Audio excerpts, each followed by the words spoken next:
தெய்வத்தின் கருணை நமக்கு தெரியாது. நமக்கு நல்லது வந்தாலும் கெட்டது வந்தாலும் இரண்டுக்கும் மூலம் அம்பாளுடைய அருள்தான். குழந்தையும் தெய்வமும் கொண்டாடும் இடத்திலே என்பர். குழந்தையே தெய்வமாக வந்துவிட்டது, பிள்ளையாராக.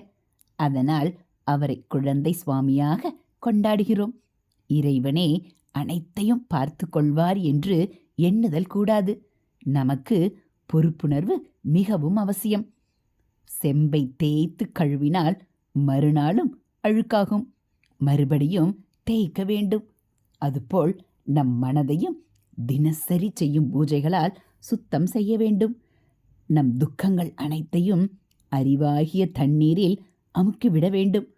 அப்போது தண்ணீருக்குள் மூழ்கிய குடம் மாதிரி துக்கம் பரமலேசாகிவிடும். ஹரஹர சங்கர, ஜெய ஜெய சங்கர. இது மகா பெரியவா அருள்வாக்கு.